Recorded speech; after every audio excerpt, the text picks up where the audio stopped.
Hello. There we go. Hi. Hi. Okay, here we are. All right. You didn't have to get let in or anything. You just logged in, right? I just logged in. Yeah. You say your Can't name. hear you. What? Sean, it's not working. Let me help you.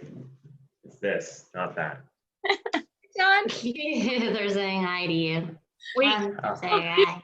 I want a little background too. Actually, I don't know. You know, I don't think I can do it because I don't have the paid one. Damn it.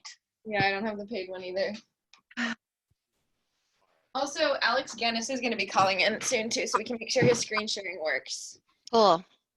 Cool. See Sean disappearing around. Yeah. I'm having some toast. I hope that's not too annoying. I might go on mute. Of course it's Nahal's going to be doing our tech for today. Thank you so much.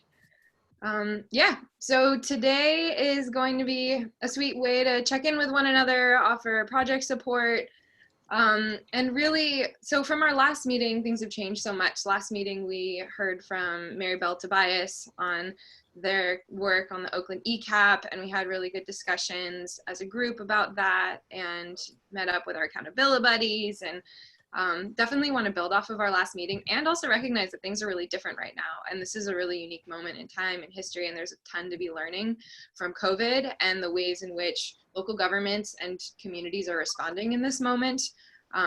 And we wanted to focus this meeting on harvesting some of the lessons of what we're seeing on the ground right now in community and also from local governments and mapping these lessons onto our climate equity work. So that's sort of the overall theme of the meeting today. We're going to have a bunch of different focus points. Our first presentation is going to be from Alex Gannis, our very own, who has now left World Institute on Disability and is now coming to us as a consultant with some key lessons from the disability justice community. We'll have little mini presentations from different folks doing neighborhood-based resilience in the time of COVID, and have some good discussion about how local governments can be supporting and learning from those efforts. And also just be talking about what we're learning right now in this moment in time from our jurisdictions, from our colleagues, and this unique moment in history. And then thinking about how we can support one another as our project scopes are likely changing. What are the ways we can utilize this network to be supporting one another and amplifying one another's work as things are changing in such wild ways. So with that, I want to give it over to Nahal to give a little bit of a tech orientation for any folks that might need that. Thanks, Yashi. Hi, everyone. So I want to just go over some of the Zoom basics in case you haven't used a Zoom call before, but I'm sure everyone has. But if you haven't, no worries, because it's pretty simple. You just if you want to mute yourself or unmute yourself, you could hover over the bottom of your screen and there's a little microphone icon, and you can click on and off if you want to mute and unmute yourself. Also, next to that, there's a little video camera icon, and you can either turn your video on or off, and we welcome you to please turn it on so we can see your lovely faces, but no pressure. And then if you kind of look over towards the center of the screen, you can click on participants and you can see who all is on the call today. And then there's also a little chat bubble. So if you click on the chat, you can either have the to field be to everyone so that everyone can see your comment or question, or you could direct it to a certain person if you drop down the drop down menu. And then other than that, we personally prefer, if you go to the top of your screen and hover, there's a option that mine is automatically on speaker view, but if you click that, you can turn it into gallery view, and that's how you can see everyone's faces. And also, as you've noticed, we have our names, pronouns, and organizations that we represent. So if you could please click on the ellipses at the top right of your picture, there's a little box with 3 dots. If you click that, you can rename yourself so that we can all have your full name, your preferred gender pronouns, and your organization or agency or entity that you work for. And beyond that, we're recording. And I think that that's it. Did I miss anything? Oh, you know what? If you have questions or comments that you don't want to share with everyone, feel free to direct those to me, and I can find opportune moments to interject while presenters are going to share your questions or comments if you don't want to do that yourself. Thank you. Beautiful. Thank you so much, Nahal. All right. Phoenix, you ready? Lead us Sure. on. Yeah, so we are going to do a go round for introductions. So we're going to do name, pronoun, organization, and the check-in question is, what is something that you've been doing since COVID that you wouldn't have been able to do otherwise? And if we can go, we've got about, I think, like 8 minutes for this. So if we can keep it to just one sentence each, that would be great. I'll start. I'm Phoenix Armenta. My pronouns are they, them.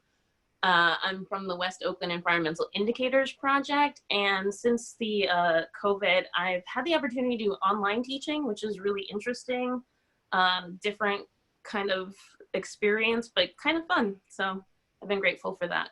And I'm gonna pass it to Alex Guinness.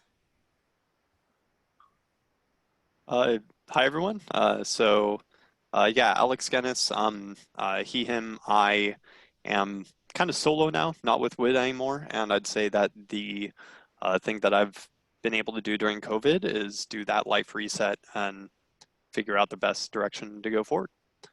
So I'll pass it off to Melissa. Hello, everyone. My name is Melissa Brownlee. My pronouns are she, her. I'm at Alameda County's Office of Sustainability. And one thing I've been able to do while COVID has been happening is check in with different friends and family in time zones around the world that I wouldn't usually have been able to do. And I'm going to pass it to Kamya. Hey everyone, this is Kamya, she, her, also at Alameda County Sustainability. And something that I've been able to do a lot more of now is work out regularly. So that's been kind of nice and enjoying the sunlight these longer days. And I'll pass it to Patrick. Hi everyone, this is Patrick. He, him from City of Alameda.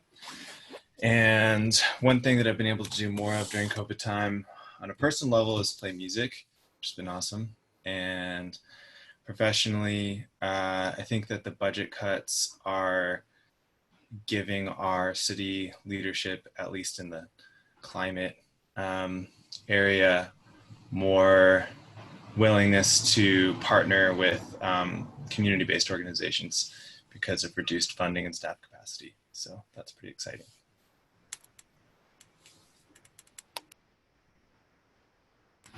And I will pass it to Shalini. Hi, I'm Shalini. I go by she, her, and I'm with the State Coastal Conservancy. And something I've been doing that I don't normally get the chance to do is like really enjoy people's gardens in my neighborhood. I've been going on a lot of walks and just like noticing things I probably never would have noticed if I was too busy to go on walks around my neighborhood. It's okay, Patrick. I'll send it to Sarah. Ooh. Hi, everyone. Sarah Church, she, her, Office of Sustainability, Alameda County. It's great to see everyone's faces. I've been able to play around with online facilitation, like the sticky note things. We've been using Mural.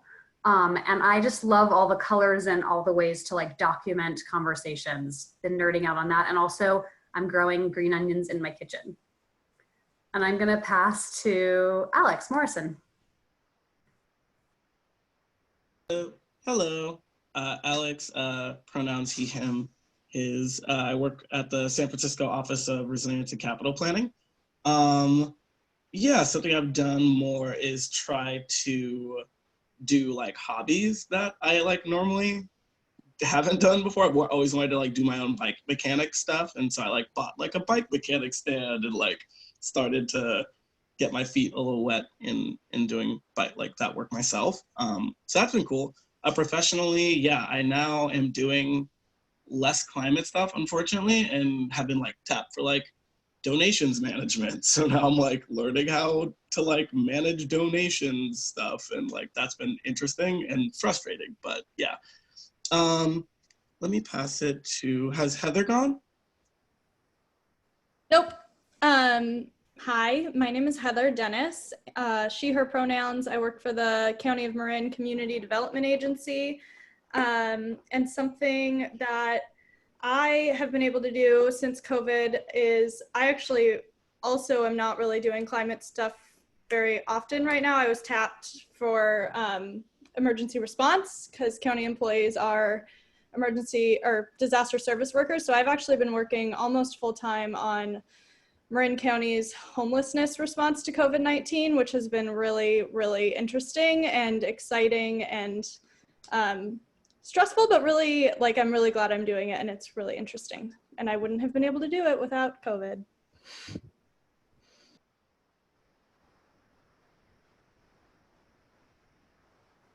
Oops, my bad. I'll pass it to Jackie. Hi, everyone. I'm Jackie Mandowski. This is my cat. I hope you don't mind. I go by she, her, and I work at BCDC.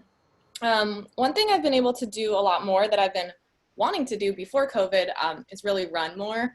I was never super into it, always tried to, but now that I can go, you know, at 5 o'clock and it's still bright outside and, you know, go by my neighborhood instead of at night, I'm able to do that a lot more, and I'm really enjoying feeling really gracious, and I really appreciate that I live close to an open space that I can run to and really enjoy during the day.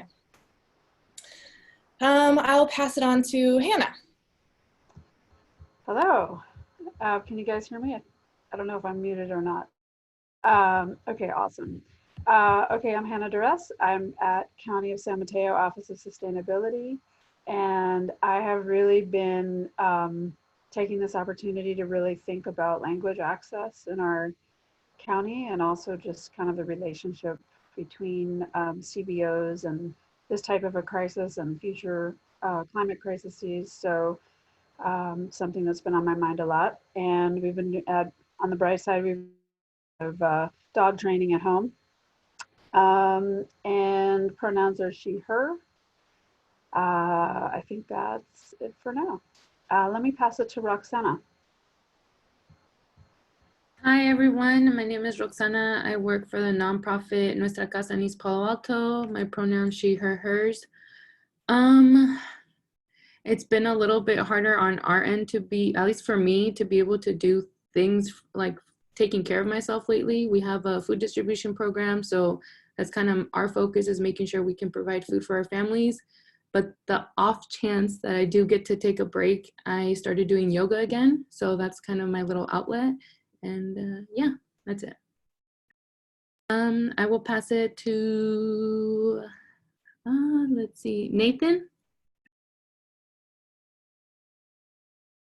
Morning, y'all.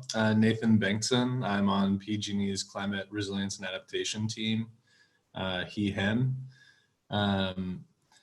Getting to meditate for the first time, which has always been on the list, but never actually done it. And I'm finding it's a really nice way to break the workday from the rest of life. And then professionally, pretty fortunate to not have a ton of changes to my programmatic work, except that I'm a voluntold person at our emergency operations center, and so there's a lot of work going on at the PG&E EOC, and get to help out with that every couple of weeks for 2 weeks at a time, which is pretty interesting. Has Phoenix had the chance to go yet? Already gone? Who do we got left? Can I get a hand? All right, Susan, have you gone? No. Awesome. Hi, I'm Susan Silber, calling from Berkeley. I'm the the founder and director of the Northern California Resilience Network. And one thing I've been doing a lot of is more exercise in my house. There's so many amazing free classes that I've been taking, and also going for a lot more walks. My dog's really appreciating shelter in place. And I'll be talking a little bit more about the work that we're doing with NorCal Resilience, but doing a lot of work with food security, and really working with the resilient hubs around food planting, growing more gardens and food distribution. But I'll talk more about that later. And I think, oh, Amos, have you gone? No. Hi. My name is Amos White. I'm with the Climate Emergency Mobilization Task Force here in the Bay Area, organizing municipal governments with the concern with frontline communities, and just stepping off of literally that Zoom to step into this Zoom. Seems like my life is just full of Zooms lately. And what else on check-in? Something that you've been able to do since COVID that you wouldn't have been able to do before. Have so many face-to-face meetings. Yeah, I really haven't. I guess, I don't know, the lack of mobility really has challenged the communication landscape, and it just seems that I don't know, something that I haven't been able to do. Just the lack of mobility is just constricting. Literally ordering a pair of running shoes today online because I can't get out and go get a pair of shoes where I feel I need to exercise more and move my body.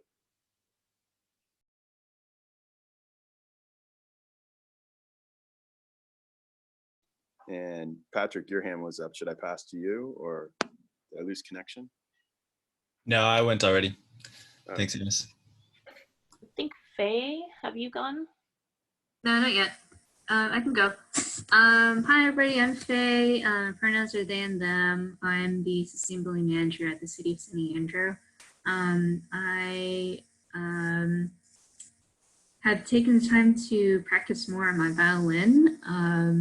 My old orchestra stand partner posted a video of her playing all the parts to various songs.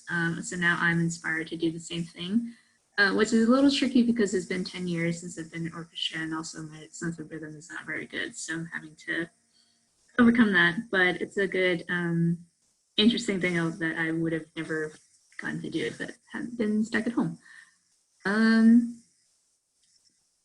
Emily, did you go yet? Oh, good morning. Emily Sadi, she, her pronouns. I've been relying a lot on the produce that comes in my farm box that I've been getting for many years, but I've been getting more creative with it and cooking cabbage 5 different ways, that kind of thing. And then professionally, really been working a lot to support county employees working from home to have good experiences with virtual work in the hopes that it can continue and we can reduce air pollution and greenhouse gas emissions with more telework in the future. Thanks. Is everyone gone? Nahal and I still have to go. Right, Nahal, please go ahead. Thank you. I'm Nahal Gogai. I'm she, her pronouns. I'm the EJ manager at BCDC. And I think that, I honestly feel like y'all covered every single thing that I would have brought up. And it's funny, Emily, because I thought I was going to say the thing that you said, which is being more resourceful with the recipes, like what I'm cooking, because I don't want to keep going to the grocery store. So I'm just like figuring out every possible type of dish I could make with what's in my kitchen. So that's kind of fun. And then work-wise, I'm actually kind of shocked at the fact that I've been tapped by people all over the place to help them understand how to do, how to host Zoom or online meetings. So like next week, I'm going to be speaking on a NOAA, like a nationwide NOAA call, and giving them insight on how to run a Zoom like workshop, because we had one that had 230 people a couple weeks ago. So, and it went really well, but it's just funny to see this side of myself because I've never seen me as a tech person. So that's cool. And Yashi. I love that, Nahal. Yay, thank you all so much. It's so good to hear what's going on both personally and professionally for you. The things are very merged these days, it feels. Yeah, I think for me, so I'm Yeshi. I use she, her pronouns, coming to you from BayCAN, as you know. And yeah, the thing for me is I just moved to this place that I'm living in two and a half months ago. So just a handful of weeks before this all started. And was still feeling really attached. I live really close to Lake Merritt now, and I was still feeling really attached to South Berkeley, North Oakland area where I had been living before, was going back there every day, just really not settled in my new life. And just this time has allowed me to just I just feel like I could live in and be living in an entirely different city. The way my rhythms have changed, and I'm getting to know this neighborhood and at the lake every day. And yeah, I just feel like I'm living an alternate life, and it's really nice in certain ways, and obviously very strange in others. Yeah, okay, so I'm glad we took that time. So good to hear from you all. Thank you all for being here. And let's move right into our presentation for the day to get us started thinking about yeah, all the topics we're going to dive into. Want to introduce Alex Guinness. He is a disability advocate and consultant based in Berkeley, formerly a policy and research specialist at the World Institute on Disability, where he participated in BayCAN and its social justice efforts. Alex has been tracking COVID-19 and its impact on people with disabilities, which presents one of the largest crises for the greater disability community, both short and long term. So I'm so glad that Alex is here today with us to share some really core insights in this time. And yeah, take it away, Alex. Thank you wait, am I, okay, my audio is on, cool. So thank you for inviting me to present and also to stay on board with the BayCAN equity team. So just a quick update for everybody. Right now, I'm no longer with WID. WID is mainly focusing on national and international issues. So I'm excited to be here and just bringing some disability insights, but we'll also be reaching out to the Bay Area disability organizations and community to see how much that can expand. But just here, a quick presentation today on climate change, COVID, and what it means for people with disabilities. So here we go. Yeah, and this is me and a picture of a city with lights on. So just going through this, for anything climate change related, it's important to understand the different models of disability. And the different models are the medical model and the social model. So basically the medical model is the classical model saying that people who are able-bodied are normal and other people, including those with disabilities, are inferior. People who are undesirable and people with disabilities, the key category here, are often outcast or hidden away. Disability is treated medically, and a cure is ideal. And kind of getting back, if a cure isn't reached, then the person's life is less valuable. Any sort of adaptive equipment is viewed as medical instead of just a way to facilitate independence and quality of life. The built environment does not need to be accessible under this system because an environment built for able-bodied people is normal, and that's fine. Then that leads to other cascading effects such as economic oppression and unemployment. And this last quote is basically this brought down together is you are broken, not the system, and you being people with disabilities. The disability community here in the Bay Area elsewhere has tried to shift toward the social model, which says that there's a range of abilities in society and all of those should be accepted. that also the status could change, that the founder of the disability rights movement, the modern disability rights movement, Ed Roberts, said, ours is a community that does not discriminate because anybody could join at any time. So the goal then is inclusion and independence through positive disability, identity, and community, through social supports, providing equipment and services not as a medical fix, but as accommodations to support independent living, uses the principles of universal accessibility, saying that go beyond, say, the legal requirements of wide enough doors and ramps and actually build for a fully universally accessible society for all disabilities. And then also support people through economic empowerment so that they can, to the greatest extent of their ability, get income, have some personal financial stability. And the contrast to the medical model is this one says that the system is broken, not me. And here's kind of a classic disability rights photo from one of the protests a while ago, which says, again, fix the system, not me. And within the social model, basically it identifies physical, economic, and social barriers as causes of oppression. So those are the disabling factors. I'm not disabled because I can't go upstairs. I'm disabled because society is disabling me from going to the second floor because society hasn't built an elevator there. So the disabling factors are the oppression and the inaccessibility in society. Those barriers include physical inaccessibility, economic conditions of oppression, and stigma. The goal of the independent living movement is to break down barriers through physical, economic, and social accessibility and supports. And I call that the built environment. The built environment is more than just ramps. It's also Medi-Cal. It's also in-home supportive services that allows people to live, say, outside of institutions and in their own homes. Within climate change, and I know I've said this before, basically climate change disrupts that built environment, be it a storm knocking out power for an elevator, or some of the things that we're seeing right now with invasive diseases, overstressing a medical system that's part of the built environment, right? So this is a danger that we encounter. Then there's cascading effects. It impact even more systems. We all know about secondary and tertiary impacts of climate change. And then basically people with disabilities already utilize these many already fragile services such as underfunded healthcare. That's fragile in that it doesn't provide as much as it could and it should, in that the structures are weak, and then in that the funding mechanisms are vulnerable, which we're seeing a lack of tax revenue, then potentially impacting the services that people with disabilities get.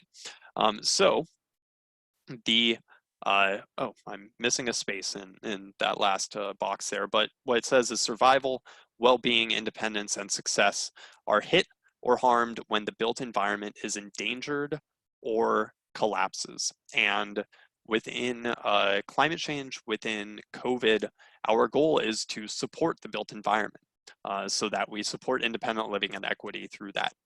I'm sure, us being BayCAN, people have been following the COVID crisis, and essentially we are going to be seeing and experiencing more epidemics and pandemics and invasive disease because of climate change and because of our kind of incursion on the natural environment, which is what happened with this one. And it's why scientists are all really concerned. It's a reality, it's a crisis. Climate change is not just a warmer world, it's a series of acute and interactive crises. So the impacts that are coming from COVID-19 on people with disabilities are, and this is a concern, that it will lead to more disability, and that it can result in organ damage, nerve damage, etc., may lead to chronic health conditions that then can be classified as a disability. It may exacerbate disabilities for people who have existing chronic health conditions and then get more organ damage but are able to pull through on the other side. Basically, right now, we're already seeing a contraction in the availability of elective surgeries and maintenance healthcare, and that can affect disability and one's health. There's psychological stress, and we need to keep in mind that psychological disabilities and mental health are a big part of the disability rights movement, but an under-addressed one in society in general. And then there's going to be other impacts. We're already seeing issues around the availability of appropriate nutrition for people abroad, and then in the United States, threats of food systems collapsing, and that can lead to long-term health effects as well. Within Health and Human Services, right now, there is limited access to health maintenance. In California, our hospitals are not overwhelmed, but they have been reducing the amount of hospital services for a number of reasons, and that can lead to a lot of difficulty. I haven't been able to get physical therapy in a little bit, and it's not the most comfortable experience in the world, right? There can be shortages. For example, a lot of people with disabilities do use things like vinyl gloves at home. Medication, we saw that with hydroxychloroquine in people with lupus, having a shortage of medication. People might lose insurance or otherwise have a short gap in insurance, which can be deadly and dangerous for someone who needs maintenance healthcare. There can be difficulty reaching government agencies. Everything's going online, and online services are really overwhelmed. We are concerned about closed nonprofits. Certainly that's going to be a sector that's hit really hard, and the combination of nonprofits and government services are what support independent living for this community. And then there's specific concerns such as people who use ventilators on a regular basis, wanting to make sure that they are able to keep those machines. So for exposure and impacts, people with disabilities do have a mix of less exposure because they might not they have lower rates of employment, or more exposure because they are more frequently going to medical service providers in some circumstances. I will say not all disability means that you're going to the doctor constantly. Nursing homes are institutions for people with disabilities. It's not just old folks and seniors. And then actually I'll also say that on this next bullet point, there are related factors such as overlaps in intersectionality with race, age, transit use, people with disabilities having lower access to personal vehicles, and then being on more crowded trains and buses that are less available right now. Some people with disabilities, but not all, are immunocompromised, and that's a concern. There's also concerns about triage, just people with disabilities being kicked to the end of the line for getting crisis medical care, or, and that's under the basis of, give it to the people that are most likely to survive, which under triage kind of makes sense when you look at disability, except, first of all, huge hit to human rights. And we want to prevent that as much as possible. And that's flattening the curve and increasing the capacity in the medical system, but also that there's implicit biases, and people with disabilities might be viewed as more vulnerable, medically vulnerable to this disease than they actually are, and then get kicked lower down on the list of people that receive care in really an unfair and unjustified manner. And then next, the economy. People with disabilities are already economically disadvantaged, and this is affecting the economy. It's a big concern for us. There is some income protection in that supplemental security income, Social Security, disability insurance, etc., are there. I will say there's longer term concerns about the health of those programs with decreasing tax revenue. There's concerns around lost jobs because people with disabilities are often viewed as less employable, even if they can be plenty productive in the workplace. There are questions about whether vital businesses for people with disabilities will survive or not, and to what extent they will. There's a lot of small businesses that provide, for example, wheelchair repair. And then there's a major concern for funding for agencies long term. And then there's this, which is straight up eugenic ideology. This is a protester saying sacrifice the weak and reopen Tennessee. People often think about, oh, old folks are near the end of their life, so it doesn't matter anyways. This is rhetoric that people with disabilities have seen before and that they are very concerned about, and it shouldn't be discounted. So actions in California and the Bay, there are some organized groups, including national groups. The Coalition for Inclusive Disaster Strategies is one of them. There are right now statewide coordinating calls through the California Office of Emergency Services and their Director of Access and Functional Needs. We're going through the existing networks that built around the public safety power shutoffs, and actually trying to juggle, okay, what happens when you have power shutoffs during COVID. Independent Living Centers and the California Foundation for Independent Living Centers are involved in a lot of discussions. Obviously, a lot of the offices are not open and that's impacting their services, but they're doing their best. There are homeless advocates that are well connected to the disability community, and there's big overlap between homelessness and disability, and they're working to try to get people shelter as well. Medical and services, so most state and county interactions are now online. There are some new safety guidelines and some flexibility in hiring processes for personal care attendants through in-home supportive services. It's a very, very, very bureaucratic process where they try to eliminate anybody with a criminal history from actually providing help to someone with a disability. And they're waiving some of that now because it takes so much time that if my care provider gets sick and can't help me, I need someone that's able to come and help. So IHSS has been helpful about that. Protect maintenance healthcare services. People are doing their best. It's a long-term concern. There is a lot of community support and networks and kind of informal networks that are showing up. So I think I'm getting a chat saying to hurry up. Thanks, Yashi, for the reminder. So, and then exposure. There is state guidance on rationing and prioritizing care. We're working to flatten the curve to limit triage, which is a big concern. Looking at temporary housing for the homelessness concerns. We are aware of transit policies such as limiting vehicle capacity to prevent the amount of aerosols that could go and people with disabilities might hit. There are guidelines that have been released for accessibility and drive-through testing. In the economy, we're spreading information about people who are on SSI and receive benefits can get that $1,200 check without it kicking them off. There was a lot of concern about that.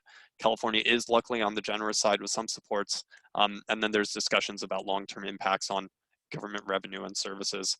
And finally, for the long-term concerns, we do have them, and I'm just going to say the titles here because there's a lot of content, but we're concerned about healthcare and what that's going to look like long-term, the maintenance and stability of it. Government services, I'm concerned about that because there's so many government agencies that support people with disabilities. Within the community, we are going to need to build and rebuild mutual support networks of allies and protect the nonprofit sector. And then with the economy, make sure that we're including people with disabilities in the rebuilding of the green economy.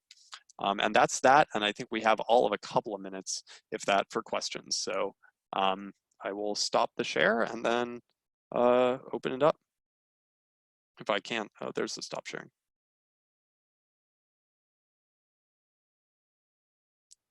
Thank you so much. So helpful.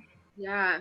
Sorry, let's open it up. We have like maybe 5 minutes for discussion, questions for Alex. Yeah.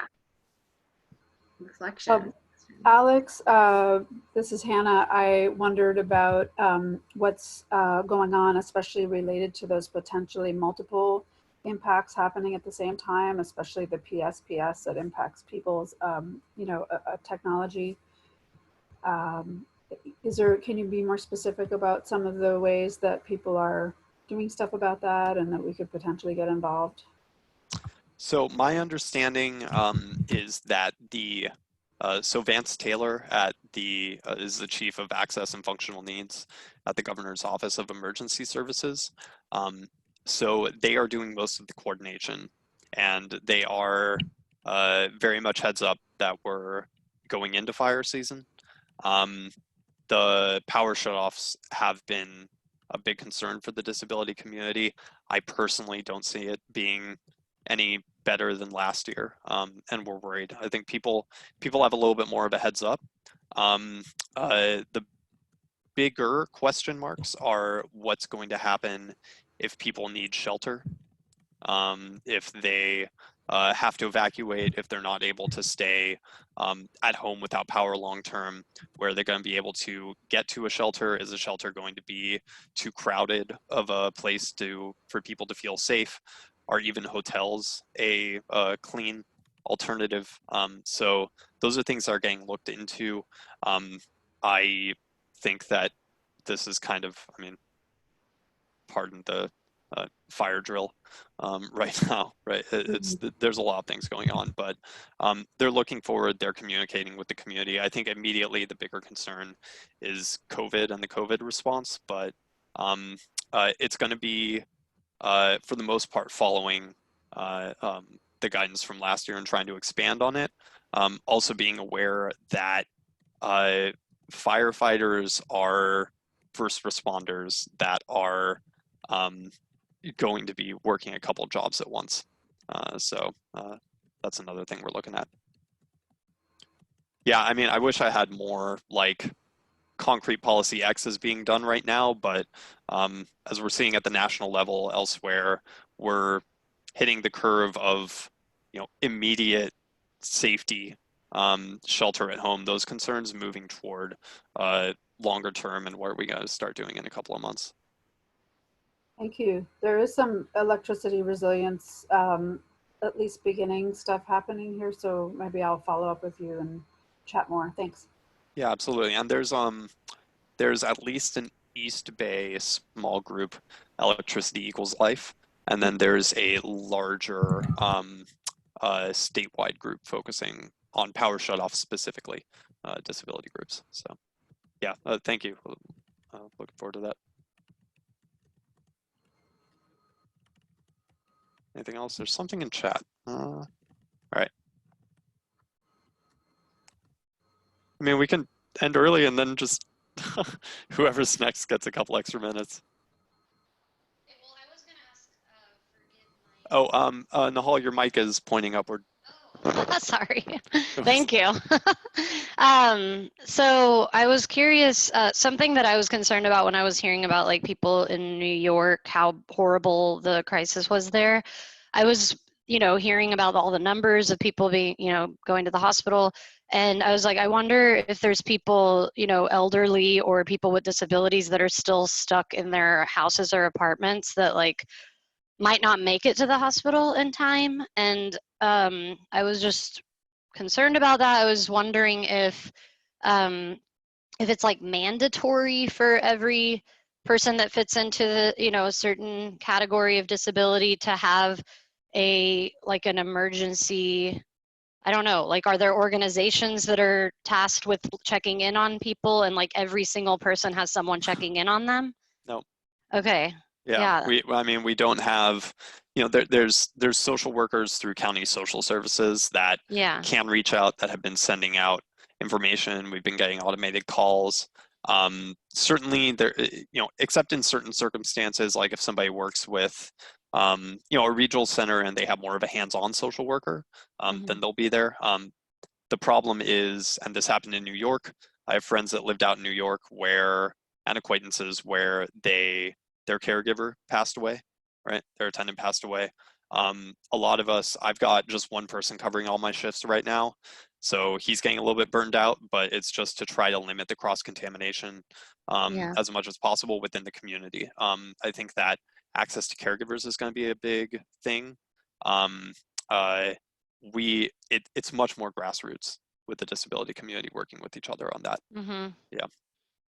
So, and the independent living centers are there, are helping people out. The more flexible hiring guidelines by IHSS are also useful.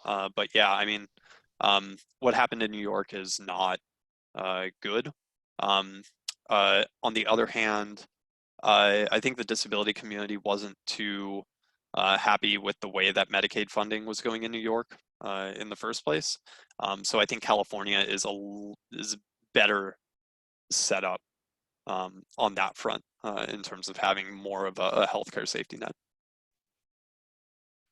Okay, good. Well, that makes me feel a little better, but I mean, yeah, thank you. Great. I love your presentation. I'm definitely gonna try to incorporate that into my work as much as possible. I mean, final thing is like complete honesty from my perspective. The reason that I left WID was gnarly burnout of just like disability routines plus full-time work and the rest of it. I haven't been as involved in this because the past month and a half has been like health recovery, but I will be much more involved and have been more involved in the past week or so. So it's going to be going forward. So I'll be bringing that information back as it develops.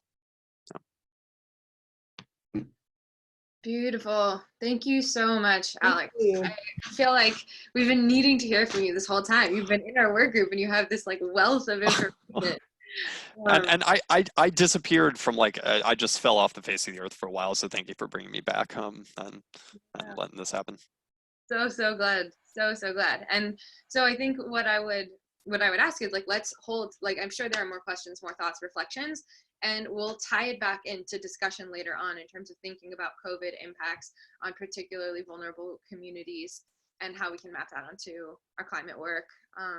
So let's hold this piece and then maybe move into our next section, which is because we're a little bit behind on time, I'd ask for maybe each of our report out presenters to think about just like a couple minutes each, just really quickly. The intention here for this part of the agenda is thinking about, okay, so when we are in acute emergency, here we are, it's COVID, we're in emergency, who are the folks that are like really responding? And yes, local government, we're really responding, and so many community organizations are just activated right now and doing so much. And I just want to like honor, like Roxana's on the call, and she was one of the people that said she doesn't even have time to take care of herself because she's so activated right now in bringing food distribution to her community. And so just with that, knowing that there is just so much happening on the ground, wanted to root us in some examples of what's happening on the ground in terms of neighborhood-based resilience from those examples, and think of ways to support. So gonna pass it first to Phoenix, who's gonna do a bit of a report out, and then we'll hear a bit from Susan and NorCal Resilience Network, resilience hubs across the Bay, a couple minutes, and a couple minutes from Faye on some of the work they've been doing in San Leandro. Yeah, I just want to say, when I'm reporting out of work, but Phoenix, you're a little choppy. We're losing some words. I'm here on my side. Sorry. Is it better? Probably, I think so. Okay. Yeah, okay. I just toggled it, so it should be okay. Okay, so yeah, so I want to report back. Like I said, so it's not my work that I've been doing, but I've been interacting with a lot of folks via Zoom, of course, but who have been doing on the ground work. And specifically, we've had a bunch of organizations step up to the plate, including the East Oakland Collective, which has been doing food service deliveries to encampments across Oakland.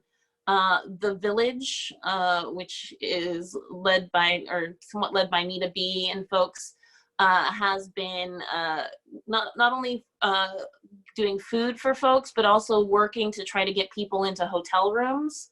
So I know we kind of heard a rumor that they were gonna house the unhoused in hotel rooms, but according to the Village, that has not really happened. And the Village themselves has been putting up money to house people in hotel rooms.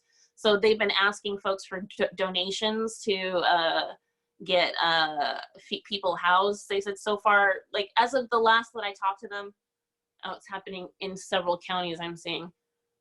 Okay, that's cool. I want to hear more about what's happening in Marin. But yeah, in Oakland, it doesn't seem to be happening very much. And I said, as of the last time I talked to Nita B, which was, I was on a presentation on Sunday with them, and they said they were only able to get about 2 people into hotel rooms so far. So you can see that the need there is great and it's not quite being met. Other folks who, the Self-Help Hunger Program, which is connected to Fat Beats and the North Oakland Restorative Justice, I forget what they're, the whole thing, but they have been bringing out food to people. And so you're seeing these networks of food distribution popping up across Oakland. I think like what is needed right now is folks like us who have jobs, like if we can donate to those folks. And I didn't prep it, but I'll look back and leave some of their links in the chat for you all. And they said in terms of volunteers, right now you have to be really heavily trained in order to be a volunteer. So like that's kind of a barrier to a lot of folks going out. But yeah, I'm looking to how we can support those folks. And I think Susan's going to talk a little bit about how we're talking about networking across Oakland too. So that's all.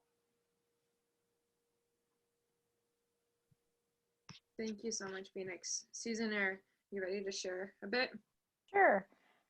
Yeah, I've been actually really blown away by just the response from all the grassroots organizations, all the mutual aid that's been popping up, um, well, across the country, across the world, and locally in the East Bay, NorCal Resilience, we're starting our Resilient Hubs project, looking at sites as really demonstrations for resiliency, and this includes not just COVID, but the blackouts, the fires, and so how can sites be proactive in responding to every kind of disaster and be demonstrations for resiliency. So the 10 or so sites that we've been supporting, we gave out mini grants to 10 different sites across Oakland, Richmond, Berkeley, and they've been really stepping up in terms of food distribution, but also in growing more food. So expanding their gardens and then sharing the produce with some of the groups that are feeding, the individuals that Phoenix mentioned. So we're really trying to develop sort of a hyper local food web. So who are the groups, who are the sites and the folks that are growing the food, and then how can that produce then be distributed to these groups that are feeding, that are distributing the food. And we're also been supporting Slow Food, who has been working with small farmers who no longer have their supply going to restaurants. So they've been sort of redistributing food to, they're starting a distribution site in the Gill Track, for example, to support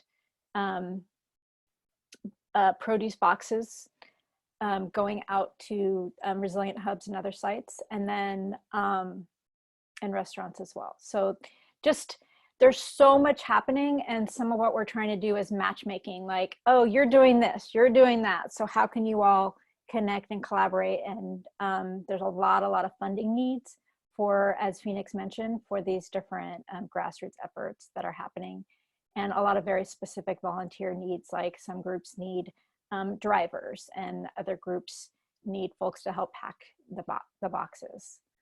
So starting to see how we can support with the volunteer needs as well. Yeah, so that's about it. Thinking about like how we can really expand this effort of growing food and then sharing with vulnerable populations. I was calling it produce for the people, and seeing how anybody from you all to your neighbors, et cetera, can grow excess food in your own garden and then donate it to groups that need it. So with that, I will pass to Faye. Okay, great. So in San Leandro, there'd already been a pretty active effort for food distribution for the unhoused before this happened. We've had a homeless compact that has been active for the last couple of years. So it's been a collaboration between the city, building features for women and children, and April showers. So they do food distribution and mobile showers for folks. So since COVID, that's really been expanded, and they've been reaching out to other churches and faith groups, as well as other nonprofits, to really get more groceries and meals out to folks. So that's been happening. There's also been active collaboration between different faith leaders and nonprofits and other agencies in the Eden area. So that includes San Leandro, Hayward, Castro Valley, San Lorenzo. So I've been able to be a part of that kind of informally as through my relationships with the different faith leaders on my personal Facebook account, and then leveraging some of the information that I've been able to share through city hat and distributing through that. So it's been, as I've mentioned to other people, quote unquote, going rogue in my communications, just because some of these spaces aren't necessarily in my official account or anything.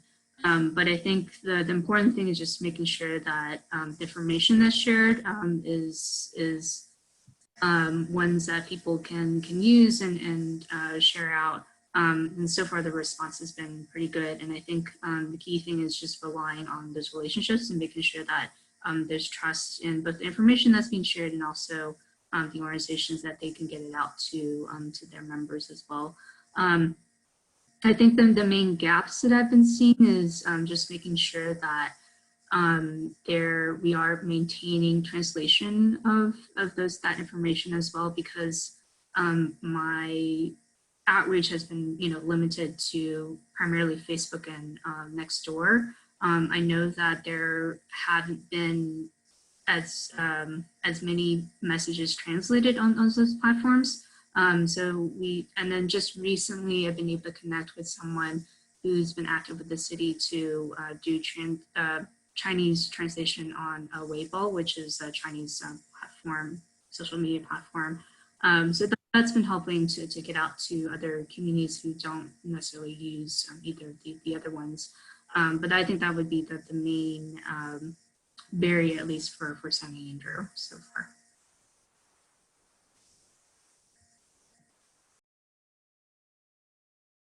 Cool. So thank you for that, Faye and Susan. I think we're all gonna go into a discussion section after this now.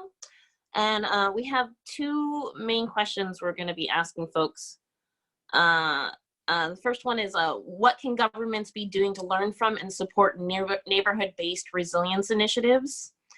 And the second is, how might this reshape our model for resilience building in the climate of, let me start over. How might this reshape our model for resilience building in the context of climate? So we're gonna go popcorn style. Can you say that just one more time? I'm sorry. Thank you. First question is, and I think, yes, she's gonna put them in the comments too. What can governments be doing to learn from and support neighborhood-based resilience initiatives? And then the second is, how might this reshape our model for resilience building in the context of climate? So we've got about 7 minutes for this. You wanna respond? First thought is, this is the first crisis that I've been in which we can't be together. So I feel like it really shifts the dynamic, and the things that Alex was sharing just reinforced my feeling that we need to have a more distributed approach to resilience and ways to like immediately deploy to help people where they are, in their homes, apartments, tents, wherever they may be. So that's my immediate thought.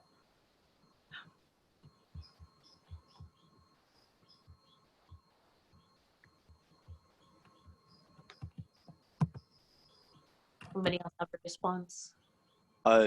Alex here. Just getting to Susan's bit from earlier about food distribution. I messaged Susan that there are some bulk food suppliers that have all this excess capacity and are starting to say, hey, okay, can we sell it to the public? And I think that a great opportunity for local government is to get those bulk orders, figure out how to pare them down to meet the needs, especially of the most vulnerable folks around us, and distribute it out. Because this is what the federal government should be doing right now with reorganizing the supply chain, but it's not. So if it happens more locally, cool.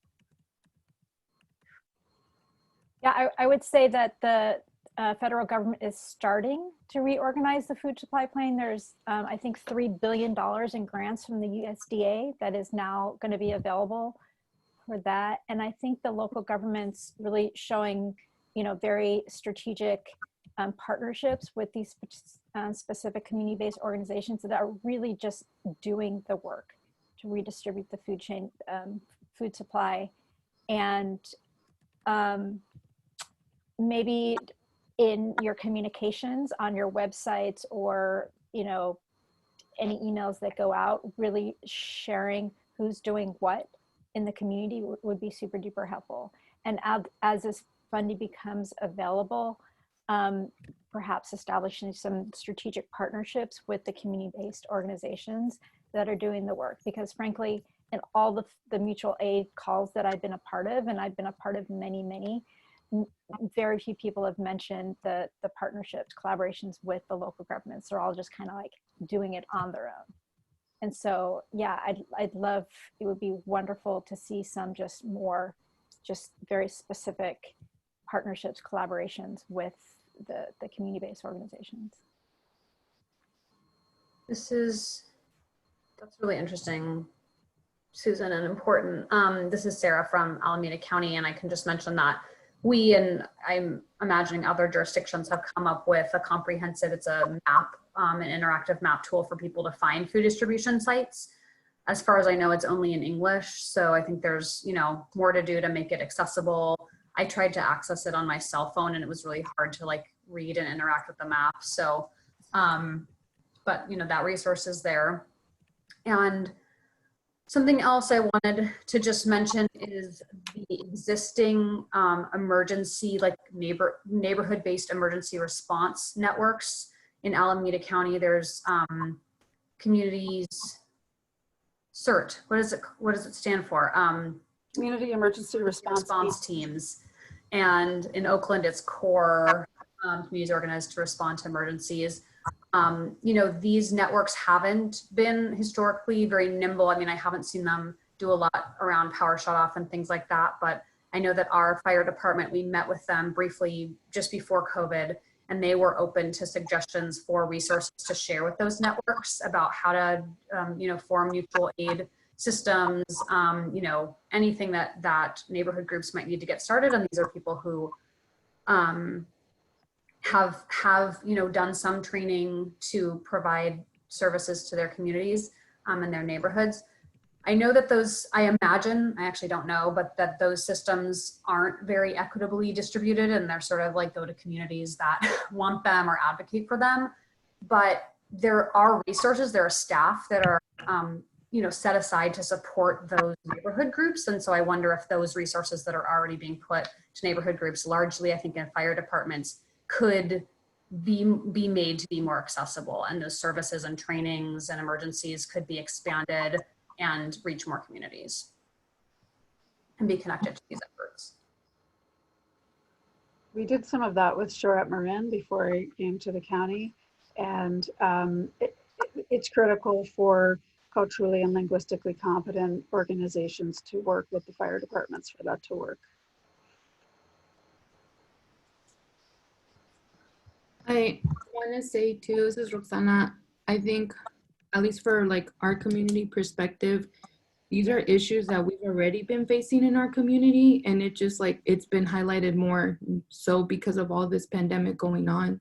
And we've always had rent issues here. We've always had food insecurity issues in East Palo Alto. It's also mental health issues now, because now we're starting to see an increase in our community with their mental well-being, where it's kind of like they're stressing out, like, how am I going to pay for rent? And unfortunately, a lot of our community members, it's kind of like, okay, do I go to just calm down, you're in it.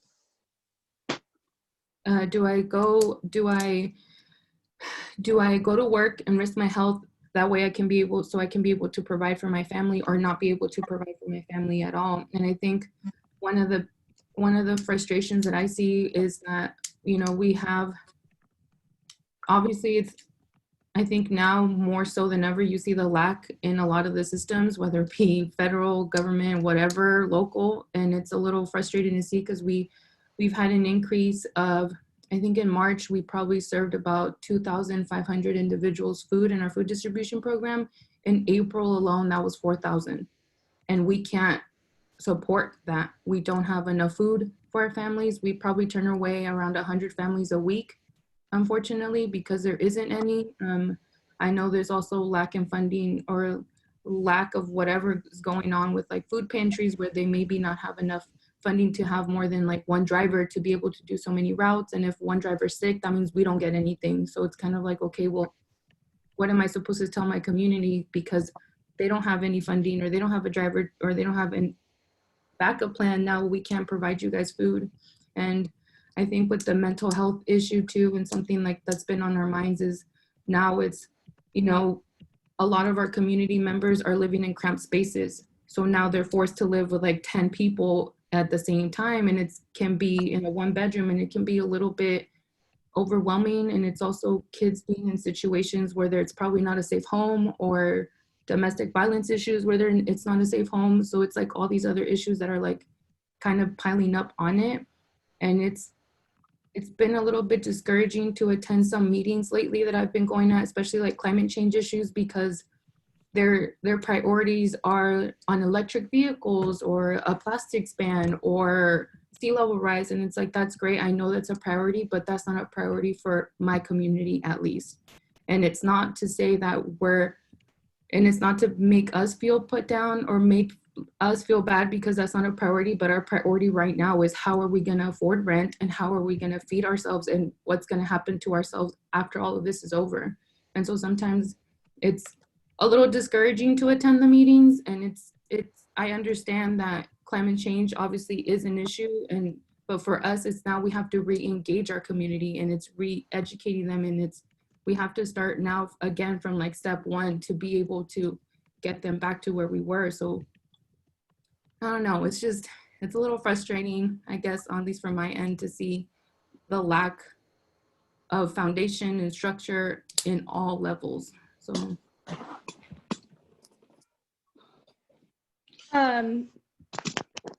this is Heather, and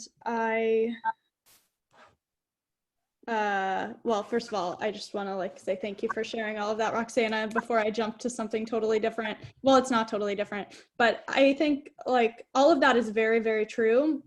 But in terms of the second question of how might this reshape our model for resilience building in the context of climate equity, I think something that's been fascinating for me, working with people experiencing homelessness throughout COVID-19 for a local government, is how much we have been able to do. And it's slow and it's clunky, but the services that we have been able to activate over the last month and a half is pretty mind-blowing. And something that I've been thinking a lot about is how do we learn from what we're capable of doing right now? And sure, we're able to do all of this because in theory we'll get reimbursed by FEMA for everything that we're paying for. But how do we take everything that we're doing right now, like housing or sheltering people experiencing homelessness in motels, and providing food to people living in anchor outs that normally go to get food at pantries that aren't currently available, or providing staff to the food pantries who don't have enough staff, because a big issue here, and I think everywhere, is a lot of volunteers are by nature old retired people that are high risk and aren't able to volunteer anymore right now. So all of this to say, it's been really interesting to see what local governments are actually capable of doing when emergencies are declared. And I think that there is a lot that we can learn to think about how we keep some of those programs going after this crisis is over, and how we, it's been clunky because we've never responded to something like this ever before, but now we're starting to have these programs that are functioning to get food to not everybody, but a lot of people, and sheltering people, and how do we kind of institutionalize and record what we did, so that next time we have to do something like this for maybe a climate emergency or crisis or something, it doesn't take 2 months to get the programs in place. We know what we're doing and we can activate them. I wanted to just kind of respond to Roxana's her sharing the information that she shared with us.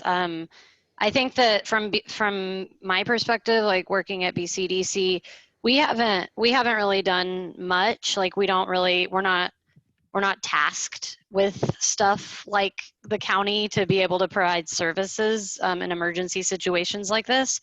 But what I'm trying to learn here is that when we reach out, you know, I'm supposed to be developing more relationships with environmental justice and climate change related organizations, and connecting BCDC and other regional agencies with those organizations so that we can prepare for sea level rise equitably. But I'm really learning that we need to connect with more than just, you know, environmental justice related organizations. And I don't think we need to be limiting ourselves to just EJ organizations. Because, I mean, just one example is like, I know that Roxana and the Nuestra Casa team are very taxed on the work that they're doing with food distribution. And I also know that, you know, I'm a kind of tangential member of an organization called Calma that is helping, you know, undocumented families from, they used to help mostly with people that were crossing the border, but now they're helping people pay their rent. And I'm really like, okay, I have to connect Roxana with Calma because they can go it's all young people that want to help, and they can go volunteer. I know that they live in the South Bay, so I'm just like, I'm going to connect people, and that's just how I am as a person. But I also need to be thinking of how I can incorporate that into my work at BCDC. And I don't feel like there needs to be like a little part of me is like, is one of my supervisors going to be like, why are we reaching out to groups that have nothing to do with environmental anything or climate change? And this is becoming more and more obvious with COVID that we need to develop these strategic partnerships outside of the current silos that we're trying to develop them. So yeah, that's my input. And I wanted to recognize that Carl has joined. Welcome, Carl. This is Nahal. Hi, good to see you. I wanted to just, if it's okay, Yeshi, can I just unmute him and see if he wants to add anything? Please welcome, Carl. Glad you're joining us. So Carl, you want me to? Oh, I just wanted to say welcome, and then also I unmuted you if you wanted to add any comments to what we're discussing right now. Well, I wasn't really sure what the instructions were for this time. I'm really happy to be here and to listen and, you know, support the process, whatever is going on. Yeah, we're really glad you're here. For a little bit of context, my name's Yeshi. I am project manager for BayCAN, and a little bit of context is that we just heard from a number of different folks that are involved in on-the-ground neighborhood resilience building in the time of COVID. And we're just thinking about ways in which we can be learning from on-the-ground neighborhood resilience organizing, and thinking about ways that local governments can not only learn from those efforts, but also directly support them in this time, and also in the context of our climate resilience work. I see. Well, I guess I'm at a place where I'm at a point in my life where I'm really just having to take whatever signals come to me and sort them out as they come. So I'll have to see. Sounds good. Yeah, we'll just keep going. Please feel free to interject with any thoughts if they come to you. I'm sorry, I need to jump off the phone, but thank you all for everything that you do. And if anybody has any questions about the Resilient Hubs project that we're working on, please reach out. We're developing a partnership with the Urban Sustainability Directors Network to really develop bigger hubs in each community, and then smaller neighborhood-based hubs, which I think could be a really beautiful conduit between the community-based organizations and neighborhoods and the local governmental agencies. So feel free to reach out. At what geographic scale, Susan? Well, Northern California, we're starting, but starting in probably Oakland, Richmond, but yeah, open to seeing what's, you know, any ideas for collaborations.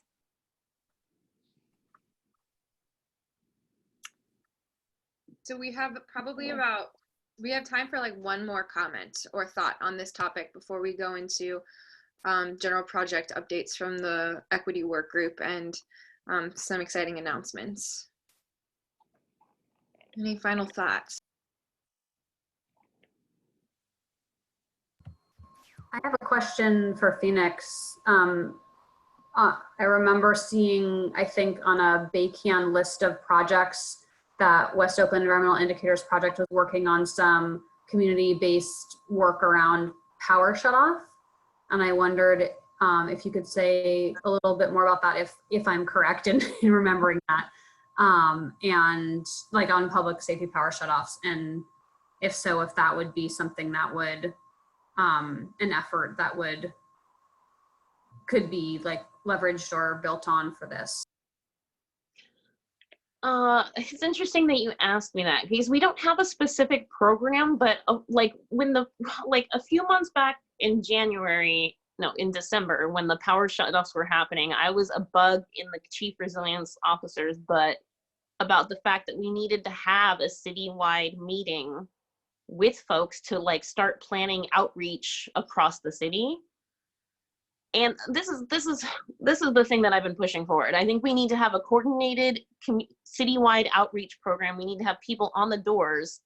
And actually, this goes really good into the next subject. So I'm wondering, Yeshi, if you would allow me to use this as a segue into the next project support portion of it, if that's okay. I mean, totally can. The only problem is that we don't actually have time for that prompt anymore because we're almost at noon. Well, then I'm little bit of co-facilitator privilege and utilize my problem as an example of what we would have talked about for project support, because yeah, like what my job is supposed to be right now is I'm under contract to be doing outreach in West Oakland, door knocking, talking to people about air quality. Air quality is what the grant is for, but I was going to talk about all environmental indicators. And that has been really stymied. And I was really pushing in January that we should have this citywide meeting to get people on the doors to start talking to people so we can target where are the vulnerable populations, who needs help, where are the resources, and start getting them to people. I have felt like my hands have been completely tied on moving forward on that project with COVID because we can't really go out and knock on doors right now. It's not really appropriate. So I'm trying in my head just on my own to try to scramble with, okay, like what is the outreach that needs to be done? One, because as Roxana said, I don't feel very comfortable going and talking about air quality or sea level rise to people when I know that they're hungry and they need their hierarchy of needs is right now immediate needs. But yeah, I would what I would like to conclude with is that like in terms of like I do think that like some sort of door-to-door or person-to-person outreach needs to be happening in a concerted and an organized way. I'm at a loss as how that could happen, and I would love anyone who would like to talk to me about it and had any suggestions since we don't have time for this call, but maybe afterwards would be great to circle around. So I'll pass it back to you, Yeshi, with that. I hope that answered your question, Sarah. Yes, amazing. Thanks, Phoenix. Yeah, this conversation is so rich. It feels really important, and it feels like we only scratched the surface, which is only to be expected.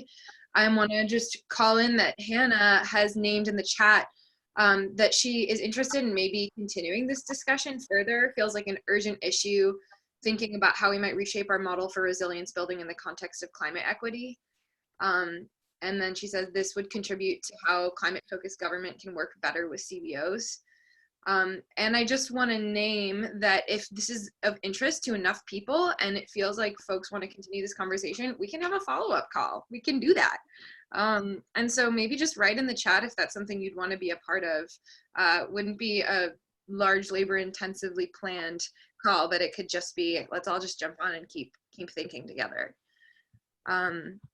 So with that, I want to transition us into the last leg of our meeting, which is more just internal focused equity work group updates, and then also announcing some different projects that we've been working on, just to let y'all know what we've been up to on the internal side of things as a work group.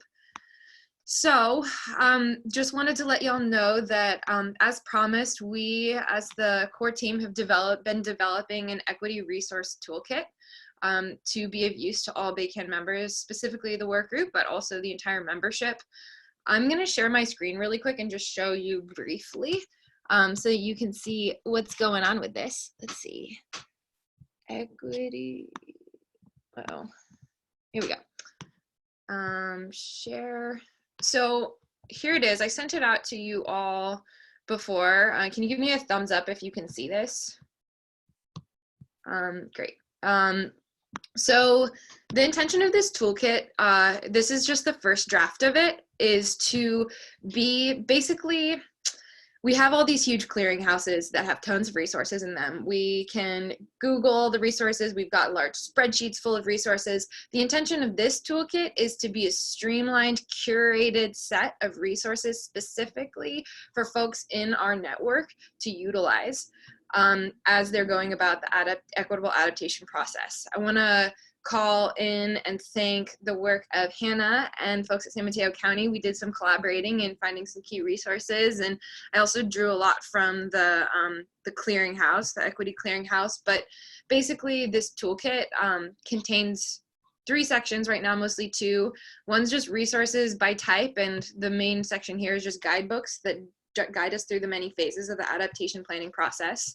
One section that has recommendations, reports, and guidance documents. Also, this is not a comprehensive list of the resources that will be in it. Right now, we're just working on creating an outline.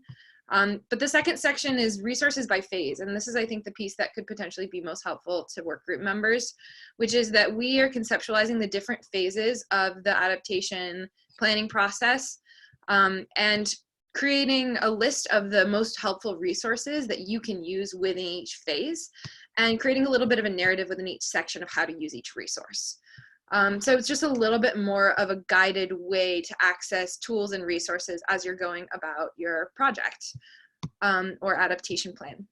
So I don't have time to go into it more. Again, this isn't a comprehensive list of resources that will be included, but we're creating this tool for y'all. So if you later on want to take some time to take a look at this and offer any thoughts or reflections, I'm going to stop sharing, go back to the group, and just say that we'd love your feedback on the categories, thoughts on how this is organized or what else would be most useful to you, as well as offerings of additional resources that should be included. This isn't supposed to be a catch-all comprehensive list. It's just the most helpful ones for us.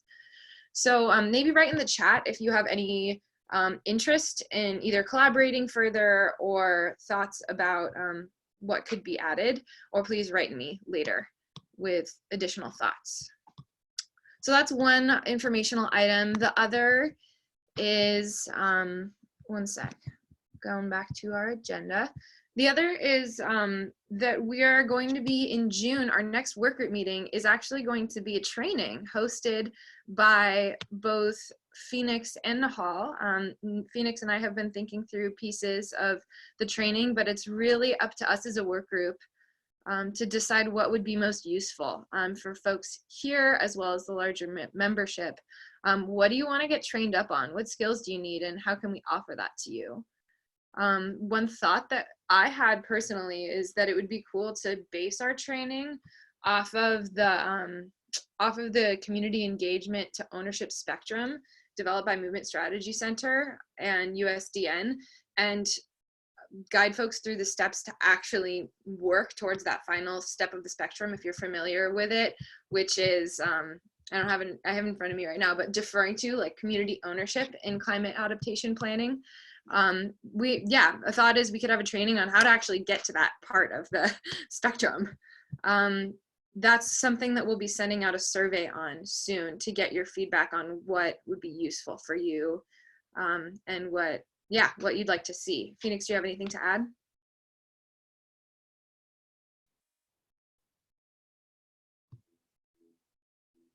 You're muted. Am I unmuted now? Sorry. Okay. Yeah, I think those kind of things. I think I'm also curious in terms of like, we had a discussion about issues and differences between racial equity and like disability equity, and a discussion of how like a lot of equity is focused on racial equity, and would it be worthwhile to delve into like other aspects of equity besides racial equity? or including, are you interested in learning more about racial equity? Is that something that people are interested in? Maybe folks can offer any initial just thoughts and feedback on that question, or others in the chat.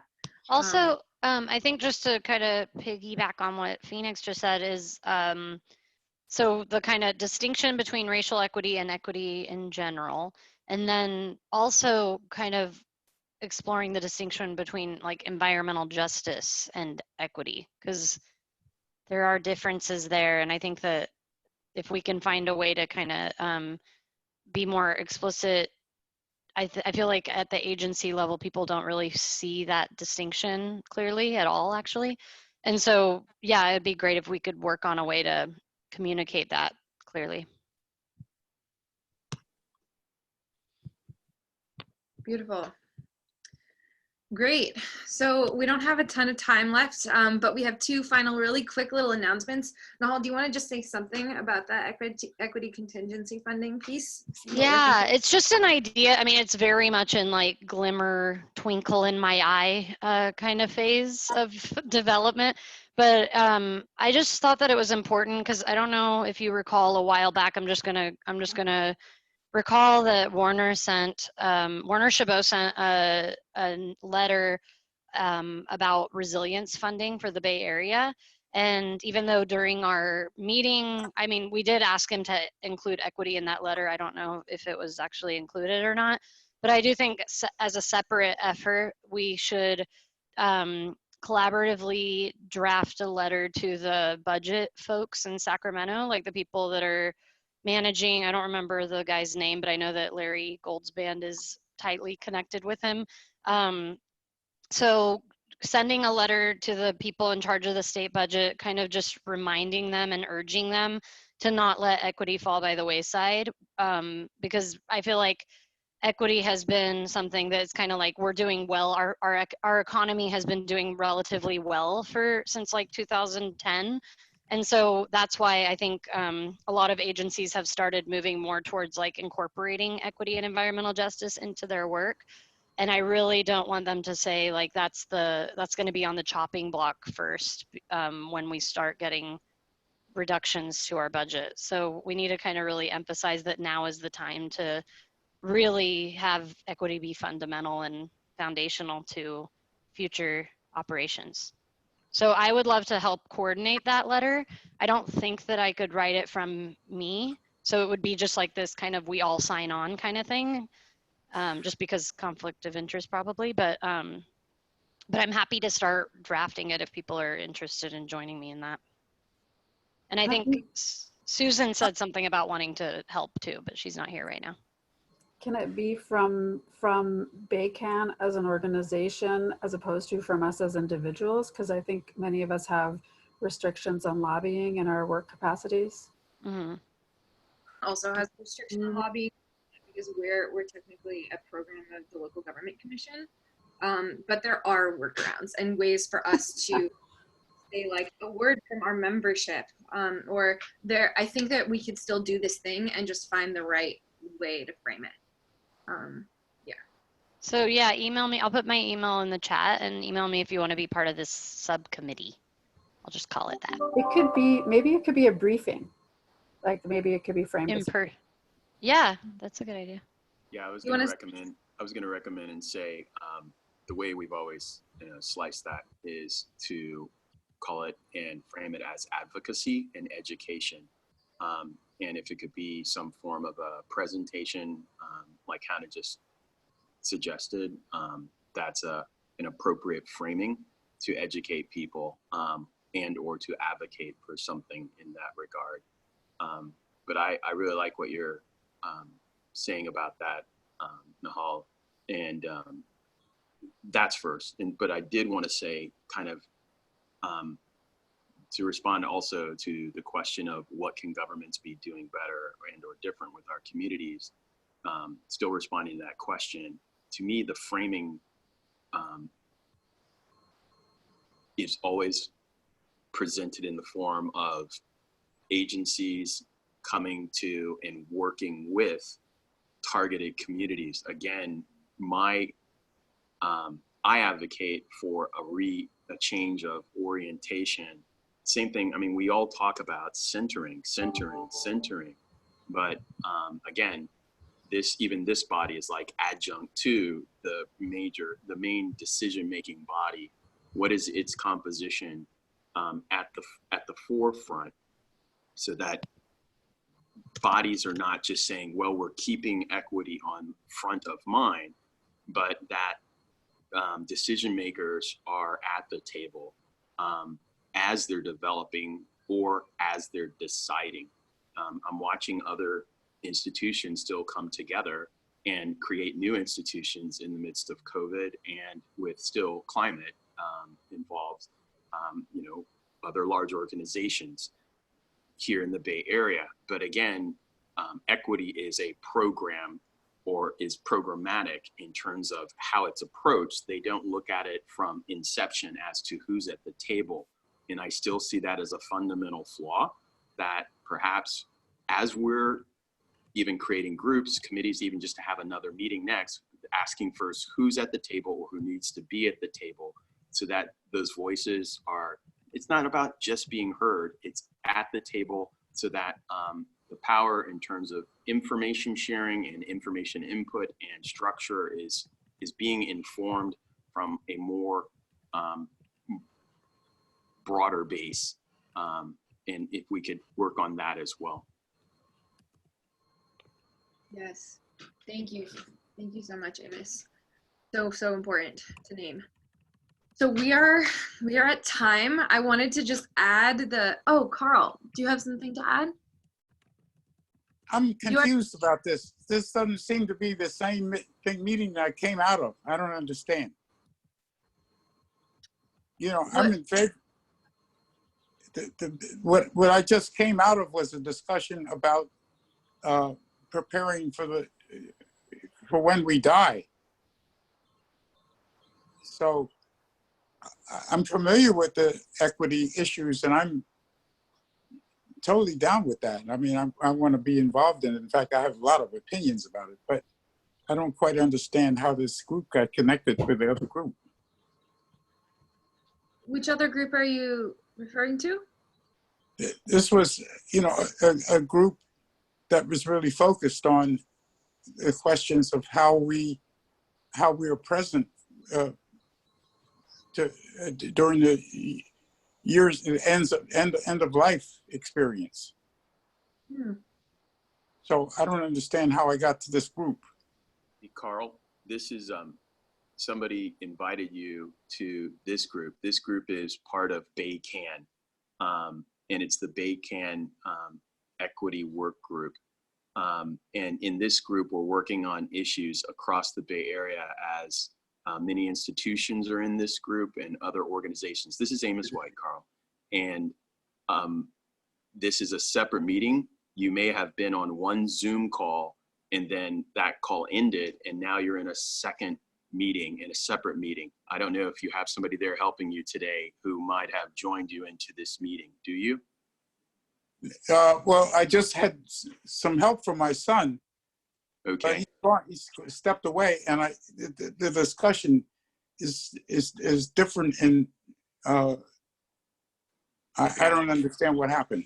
Because the focus of this group, this is being led by Yeshi Sauls of BayCAN and some others. And this meeting is specifically about, is an ongoing work group that has been focused on working with sustainability officers across the Bay Area to be mindful and create policies that impact frontline communities and our marginalized communities, and keep them centered in the conversation of policy development as we're talking about the impacts of climate.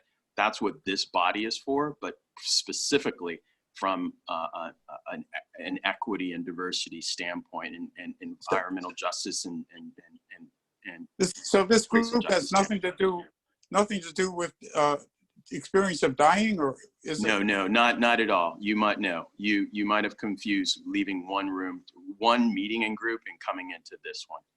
And I'm gonna interrupt us really quick and just. Yeah, we'll have to end that. Sorry.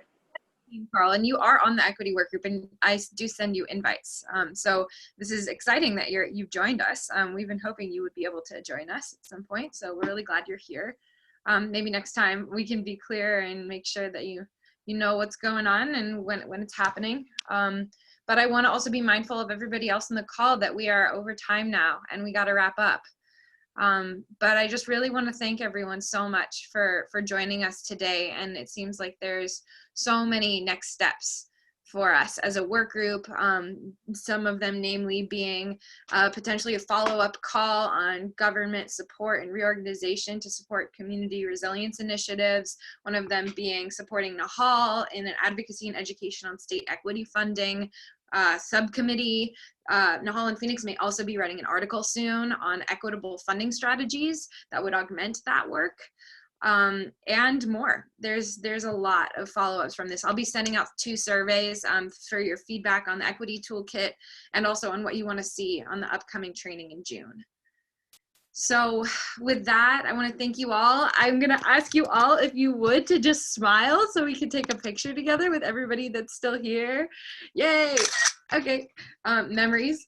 And want to relinquish you all back into the world and looking forward to reconvening soon and continuing the conversation. Thank you all so much. Thank you. Great meeting. Thank you. Thank you. Thank you.